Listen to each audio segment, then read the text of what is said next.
Hello everyone, this is paper 2, GCSE Higher Maths 2021. And this is a question on upper bounds, lower bounds, error intervals of rounded numbers. Here we have the formula of the time, which is 2 pi square root of L over G. The values of the L, which is the length, is 52 correct to 3 significant figures, 52.0 correct to 3 significant figures, and the T is 1.45 correct to 3 significant figures. So what we are going to do here is to find the upper bound and the lower bound for the value of the G. First thing to do here is to write the error interval of all of the rounded numbers, the L and the T. So the error interval of the L, this is 52 correct to 3 significant figures. So the lower bound, it will be 51.95, and the upper bound is 52.05. is rounded to 3 significant figures, so I need to have 4 digits ending with a 5. And this is the L. The T is rounded also to 3 significant figures, and we start by the lower bound is 1.445,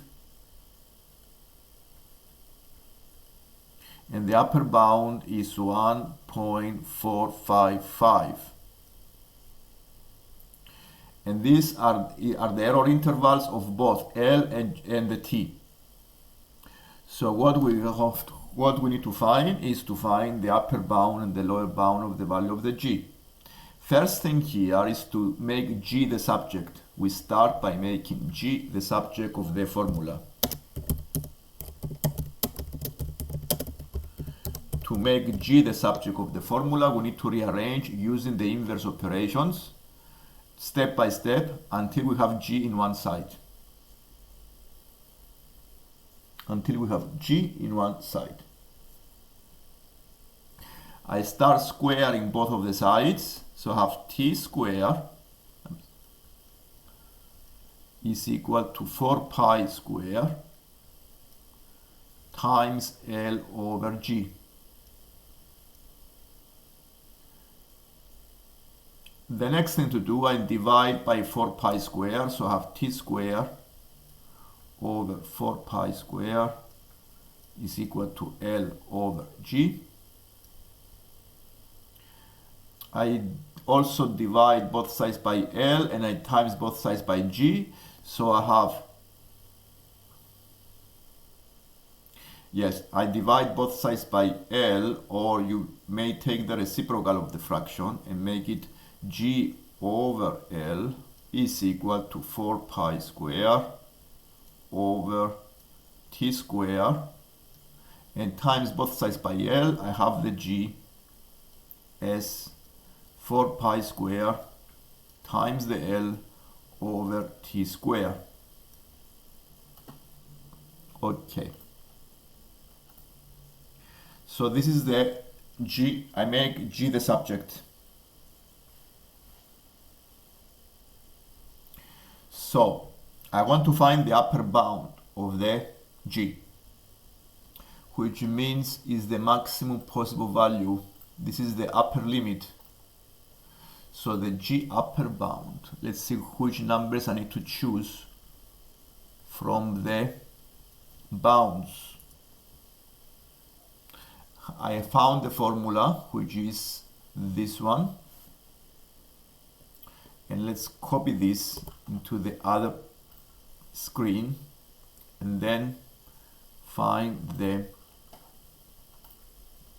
upper bound of the number. Okay, so this is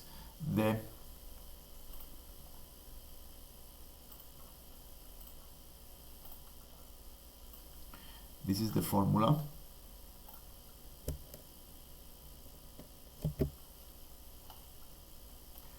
So to have the upper bound, I need to use the upper bound of the L because I want to have the highest possible value of the g. I need to have the upper bound of the L. So I write the formula as 4 pi square times L upper bound, and also the lower bound of the t. T must be the lower bound squared. And I get these numbers from these inequalities. Okay, so we have the L upper bound. So I go to the L, is 52.05 I need to use. So I go and put these values into this formula. 4 pi square, and see the number is 52.05.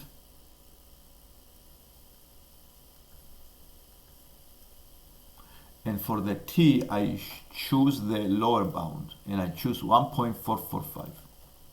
Because it's a fraction, the fraction gets the highest value when the denominator is the minimum, the lowest. That's why I choose the lowest for the t. And then all you need to do here is to do calculations on the calculator. The pi symbol is 3.14, and you find a decimal. Okay, this gives you a value, the upper bound of the g. So we do this on the calculator, and you find a value between 984.36. So we do 4 times pi square, 4 times pi square times 52.05 divided by 1.445 squared. Okay, it has to be squared. This right here have to be squared, and the answer is 984.1125639. We also do the same thing with the lower bound, okay, with the g, but we choose the opposite values. So I have 4 pi square. For the lower bound, I choose the lower bound of the L, and this is the 51.95.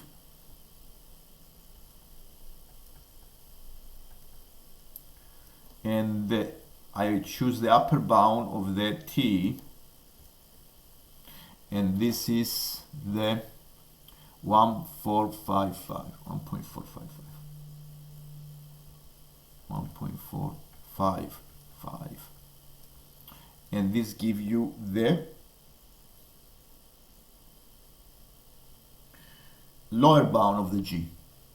And then I guess now we answer the question. So it's 4 times pi square times 51.95 divided by 1.455 squared. This gives us 968.7669227. So this is 968.7669227. And if you see the exercise here, it says find the upper bound and the lower bound for the value of the g. And these are the two values. The upper bound is 984.1125639, and the lower bound of the g is 968.7669227. This is the method of doing all of these type of exercises with error intervals, especially the challenging questions at the end of the papers. So if you like the lesson, please subscribe so you can see more lessons like this one. I will also post more videos on more of these challenging questions at the end of the paper, so you can see the methods, how we do them. Thank you for watching.